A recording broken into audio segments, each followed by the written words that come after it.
这月神跟洛神都是徐正清想要的，两者之间肯定有什么联系才对。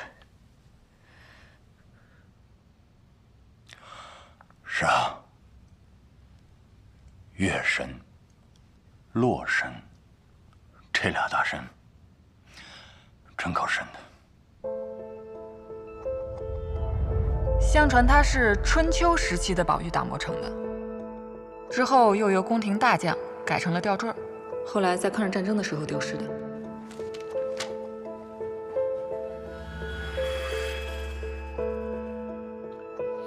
哎，你想啊，月神和洛神都是抗日战争的时候遗失到民间的。丢的那些？哦，这就是遗落的那批东西里的一个吧？那天晚上，虽然我扒着门缝，但我听得清清楚楚。老头说，当年这批文物啊，是几个军阀头子多年搜刮的绝世珍品。为了躲避战乱，分3路运往蜀地。其中一路呢，说是南迁，其实是先往北行，从徐州到西安，再从宝鸡入川。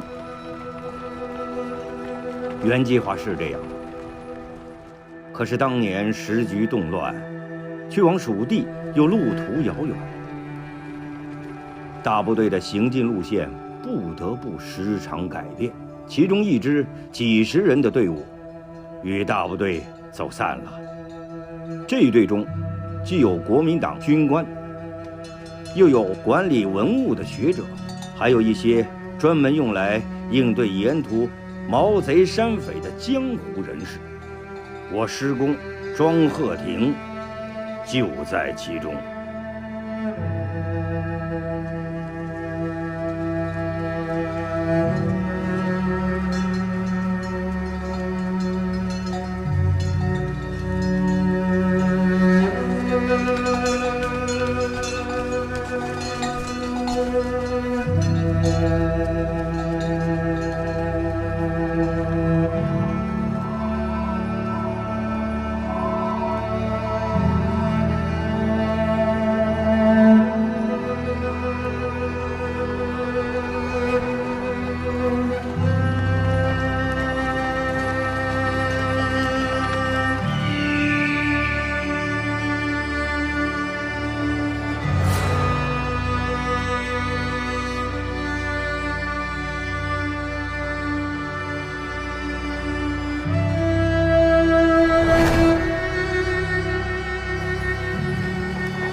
日本人知道了护送这批文物的行动，出动各方势力，企图截获这批文物，甚至还出动了侦察机。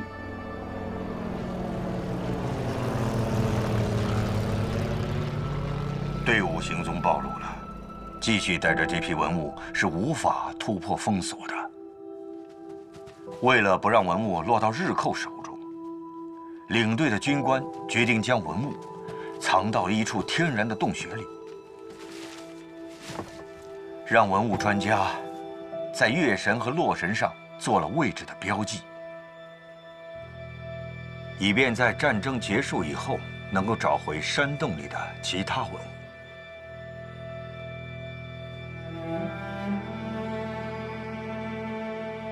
为什么记号要留在这2样宝贝上呢？让人记下来，或者写在纸上不就行了吗？那是战争年代，随时都会掉脑袋的。写在纸上也容易损毁，把位置信息拆开，分别标记在这2样东西上。一是隐蔽，一般人轻易不会看破上边的标记；二是它们本来就是文物，哪怕落在敌军手里，也能保存下来。可这2样宝贝不会有损伤吗？怎么可能会伤着？那些人可都是行家。再说，那庄老头虽然没明说，但是我估摸着，这2样东西的价值加起来，都远远比不上埋藏起来的那批文物。这就叫舍小保大。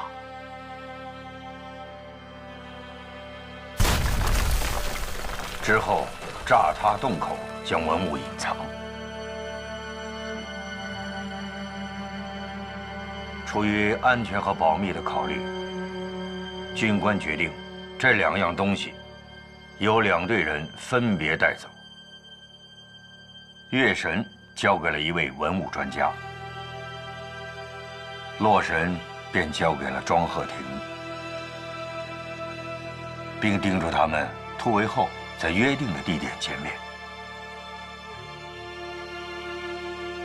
在沿途中，庄鹤亭看到随行人员为了保护这批文物死的死，伤的伤，最后只有他一个人侥幸地活下来。当他赶到约定地点，另一队人却始终没能出现。至此，月神下落不明，他背后隐藏的信息也无人提及。这说明什么？这说明当年护送月神的人没能突围，全军覆没了。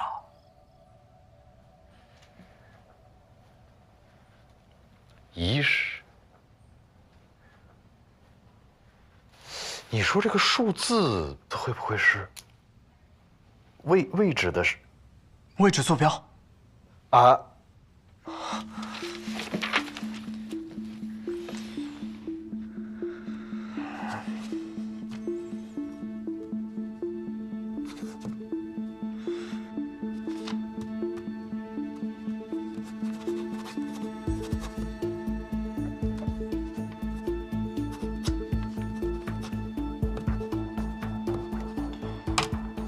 我明白了，罗队。要想把棋局上这些棋子转化为数字，可以用直角坐标来代替。中心点不是从天元出发，而是从左上角这个地方开始算。横轴跟纵轴分别是1到19。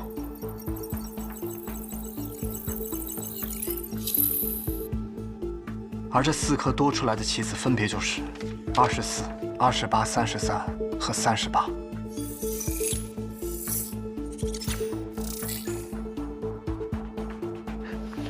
但是等会儿，但是你这4个数字凭什么他在前，他在后？如果是打碎了，重新来的话，这个排列组合有多少种？也是。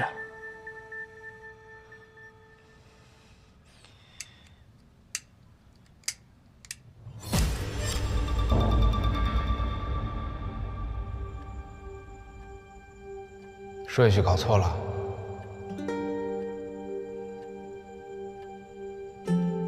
为什么错了？入府正正，党旗从宽。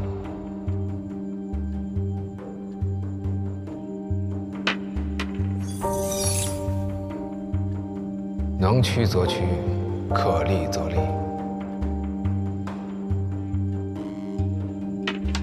成形亦非，安定庇护。时间虚阵，开合得失。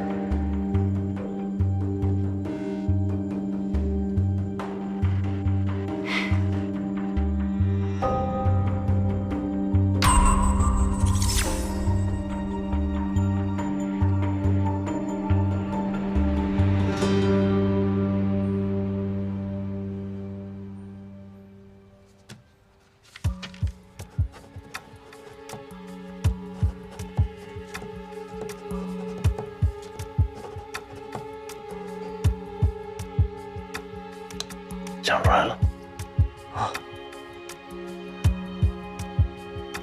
棋子落子的顺序不同，结果就不同。想要死中求和，这是唯一的解法。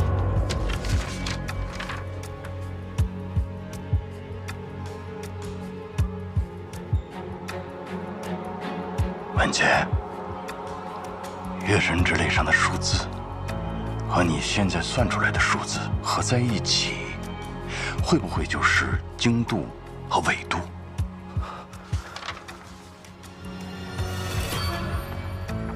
这要变成东经和北，换成东经和北纬，换成东经和北纬。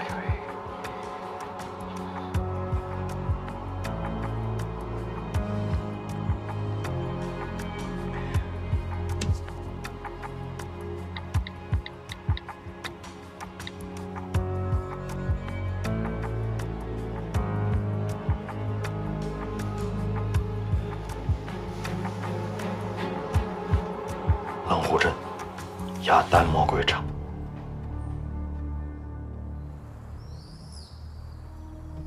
表哥啊，其实您以师伯的身份接近庄文杰，取得信任，再慢慢套话，不也可以得到这个秘密吗？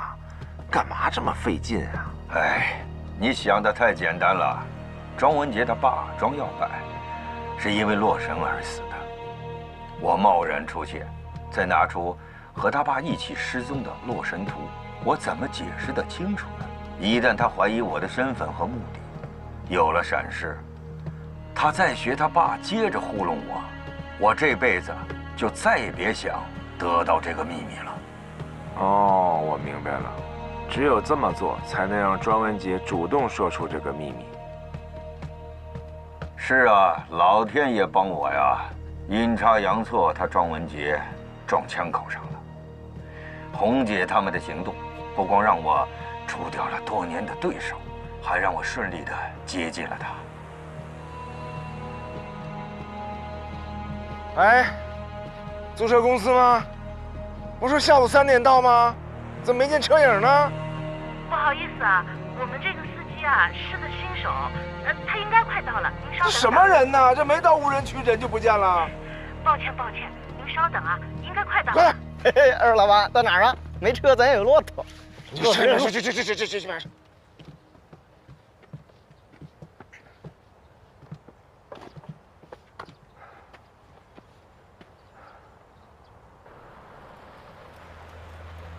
哎，是吧？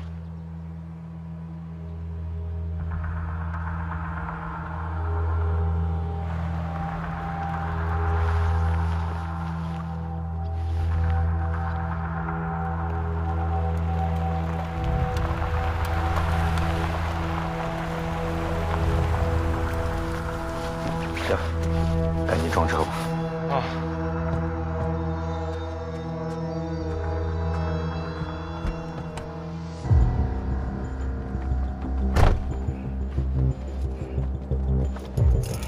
车票拿去了。不，别动！同志，干什么去？别动！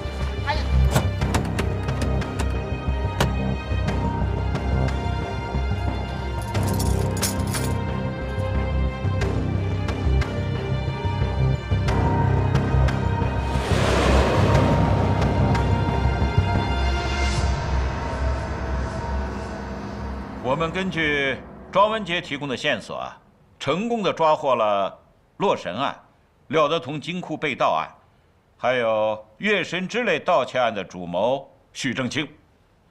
哎，对了，我们还有个意外的收获呀，就是我们找到了一批民国时期失落的南迁文物。这回我跟你们说，你们的罗坚大队长那是立了大功了。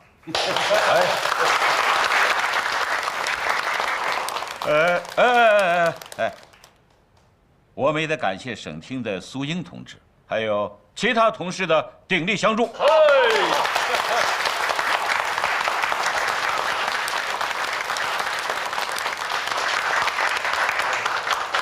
报告。有个情况，这次庄文杰确实情况比较特殊啊，走点弯路，是受了这个许正清的蛊惑，但是后来呢，积极配合咱们警方，提供了非常重要的线索，所以咱们这边对于这个是不是？行了，你就不用多说了，这些情况我们自然会考虑的嘛。这是。哎，对了，你现在的主要工作就是尽快的审讯许正清和丁生活。明白。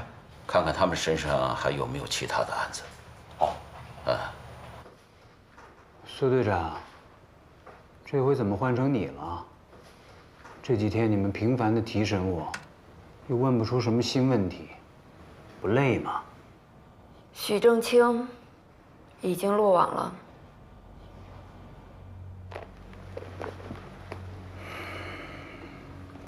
我跟他有什么关系？我也不认识他。没关系啊。那你要不要说说，12年前你是怎么害死庄文杰的母亲孟小雨的？这是许正清说的，他就胡说八道。刚刚不还说不认识吗？现在又认识了。丁生活，别扛了，你都替他扛了12年了，你不累吗？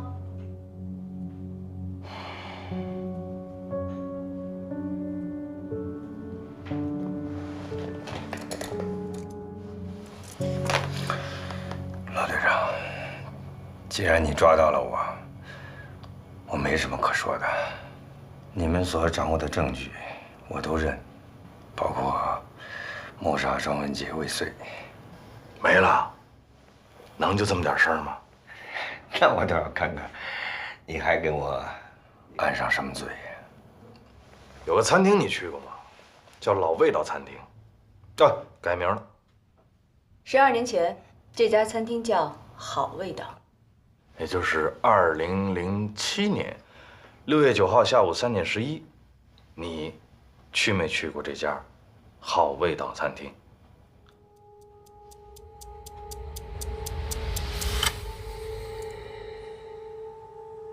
要不你抓紧时间吧，要不然你儿子就得去见他妈了。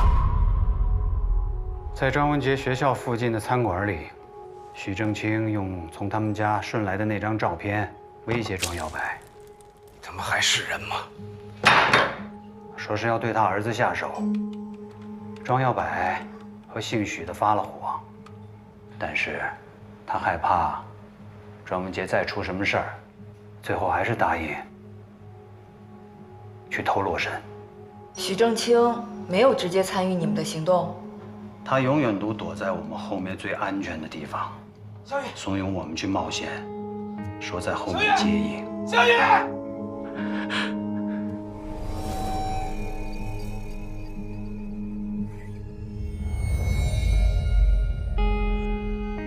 耀白，弟妹的事儿确实是个意外，我也没想到能搞成这个样子。你看，实在不行，那钱我再多给你追加100万。在偷东西的当天，许正清一直暗中盯着庄文杰，那是他威胁庄耀白，保证洛神到手的筹码。不承认，没关系，当天的监控都拍下来了，而且我们对监控视频都做了复原，经人指证，背对监控的那个人就是你。其实我还不是想问这件事啊，我想问他呀，是洛神丢的那天，也就是6月12号，你又去了一趟好味道附近，你在跟踪一个人，就是庄文杰。但是你跟来跟去发现不对劲，因为你也发现还有一个人在跟着你。我瞅那个半截袖，那个黑衬衫啊，你怎么不可能？跟你的那个人也是一个警察，叫方海忠，我认识，他是我刚当刑警的时候带我的师傅。你害了方海忠，你害死了我师傅。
你有证据吗？我们再说说庄家老宅的事呗。罗队长，你这事儿不行，你又换另一样。你不用吓唬我。我当时搬进庄家老宅的时候，里边的东西我从来没动过。那犄角旮旯里放着什么？那也是庄耀柏当时他们留下来的。你跟我说有什么用啊？我得感谢你，我感谢你什么都没动过。嗨，这个老宅啊，2楼有间卧室，对吧？这个卧室呢，当初就是庄文杰的父母住的地方。你到底想说什么？门一直锁着，你也不进去。你跟庄文杰说的什么呀？你说你害怕进去触景伤情，你到底害怕什么呢？徐正清啊，当初就是你亲手杀了孟小雨，对吧？你胡说什么？那是丁生火干的。就是丁生火，是丁生火用手绢捂住了孟小雨的嘴，但是丁生火也招了，这个手绢你给的。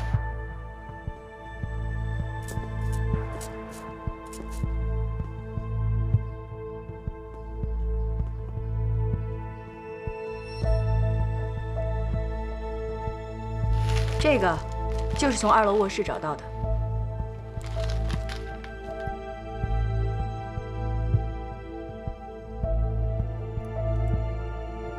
我们在这个手绢上，不光找到了贝塔受体组织基，还找到了你的 DNA 组织。这不就是证据吗？再加上丁生火的供述，足以证明孟小雨，也就是庄文杰的妈妈，是你们2个人合谋杀死的。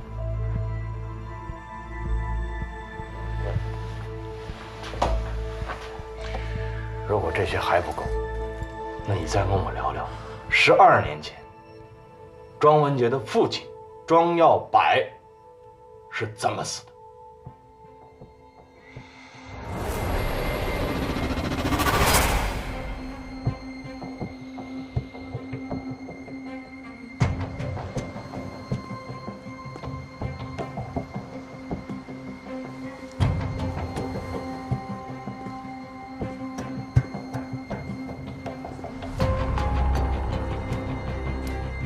2007年6月12日下午5点29分，就在这儿，我父亲驾车撞出栏杆，坠入江中。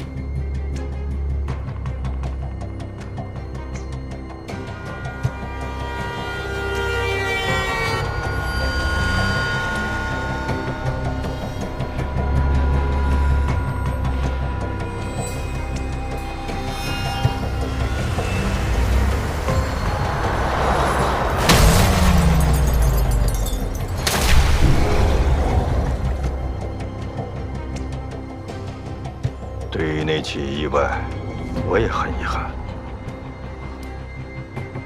你确定这是意外？庄文杰，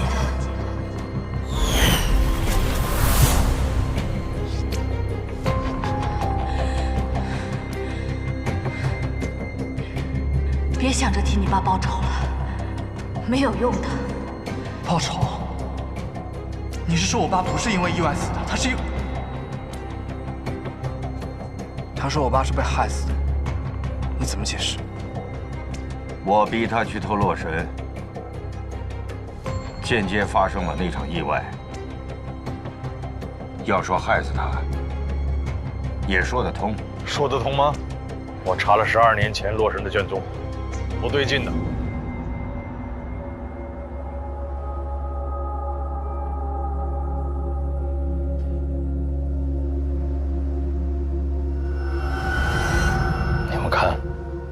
当年我们警方一路追踪着，就在庄耀柏事故车的沿途找到了这个汽车泄漏的刹车油痕迹，而这个痕迹一直延续到富城路。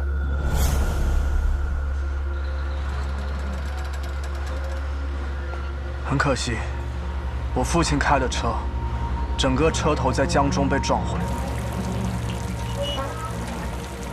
没有办法看到刹车油管的情况。既然没有证据，那就是一场意外。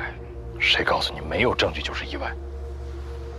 没有实证是因为我们一直都不知道洛神案里还有第3个人，那就是说不可能出现倒手的情况。但是自从我们知道了有第3个人的时候，就能确定洛神完成过交接。要完成交接，势必需要时间。而所有事情的关键都在于最早出现刹车油痕迹的阜成路。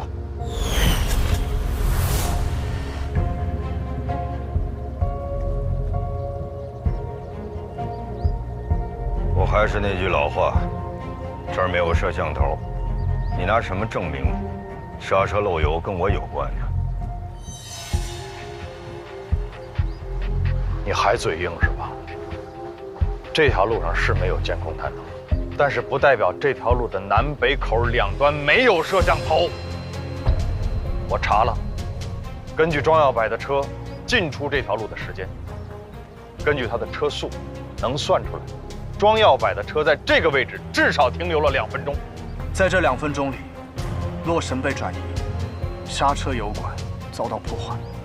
在这2分钟里，唯一有机会接触到庄耀柏的，只有拿到洛神的你，许正清。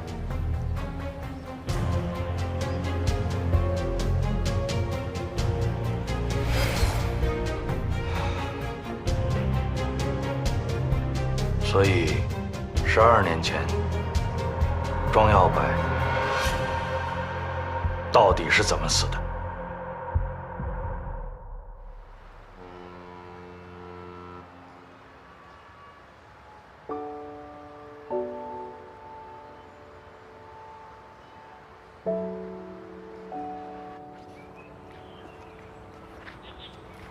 是不是快出院了？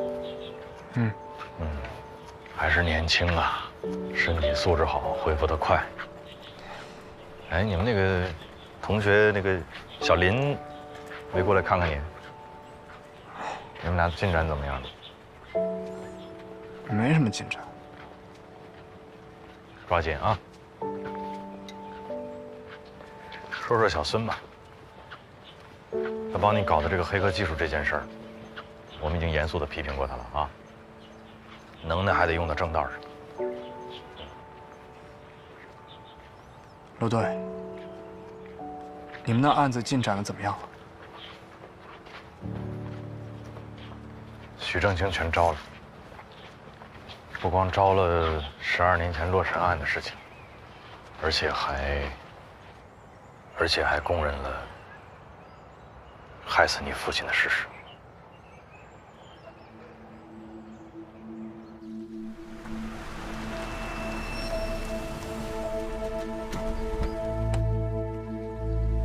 师弟，辛苦了。老丁呢？啊，出了点意外，折在保险库里了。哦。洛神图呢？在后备箱。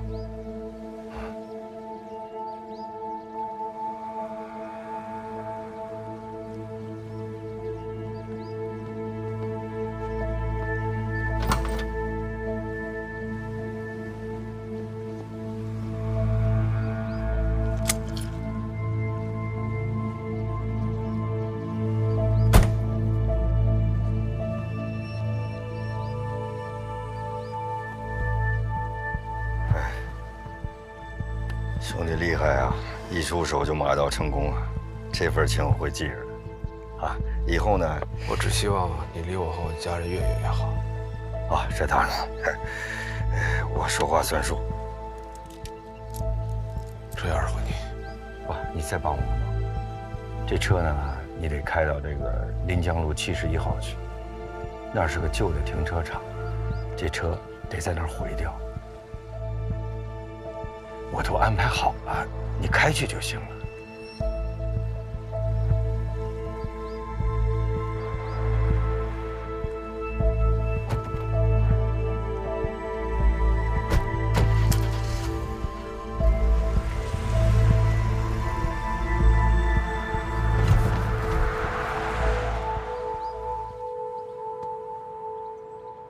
现在你知道了吧？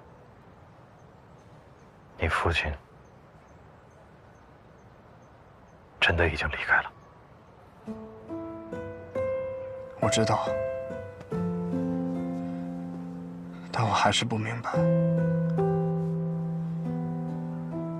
既然他也早就知道了洛神背后的秘密，那他为什么不直接告诉许正清，而是要等到我的母亲被他们害死，还要冒险去偷洛神，最后把家里搞成这个样子？我给你讲个故事啊。当初洛神案案发之前，我师父曾经收到过一张纸条，是有人向他报信。我现在分析呢，这个报信人就是你父亲。东西就在茶园金库，具体时间呢我会通知你。你别着急。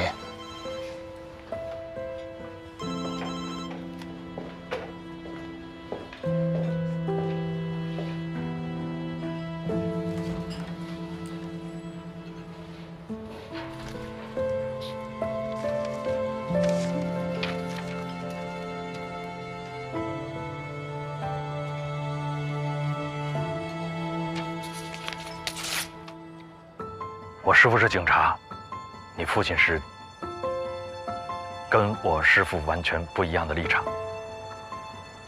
但是他选择这么做，可能因为他当时有了家庭，特别是有了你，所以他下定决心想把自己重新活回一个好人。他知道许正清的真实目的并不是洛神，而是洛神背后的国宝文物，所以他既想破坏许正清的计划，又想保护你，让你不被牵扯其中，深受其害，于是才做了如此艰难的决定。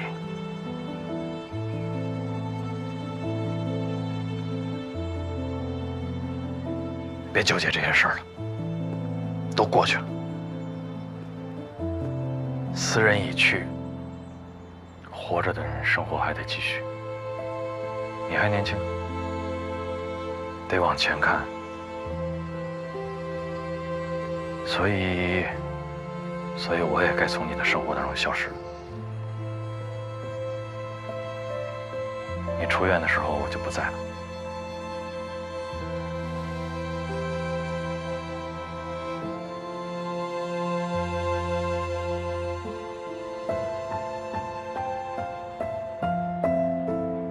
走了。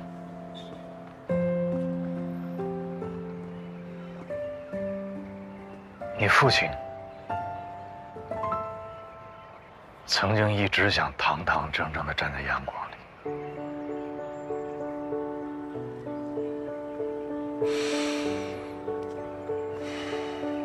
多好。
我来晚了，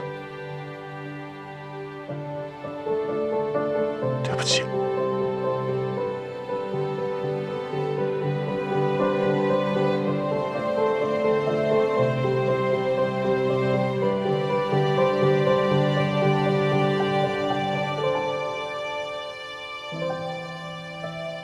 我来的太晚了。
将背负所有一切谜底和上演，那些一语不发的人依旧难逃一劫，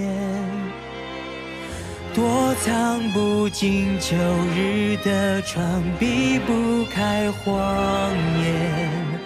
如何玄光被折射的光，是非曲折欲盖弥彰。黑白灰分不得世界，万物伴作正中间，徒留下一束束端倪，生生不息后湮灭。徘徊不见的分割线，奔走于望眼欲穿的门，不告而别的人终会于重重繁星之下。黑白灰分不得世界，万物伴作正中间，徒留下一束束端倪，生生不息后湮灭。徘徊不见的分割线，奔走于望眼欲穿的门，不告而别的人终会于重重繁星之下。光坠落停滞不前，自如篡改的汽笛钟摆低垂，指向灰暗的空间，从未怀疑世界善恶的边界。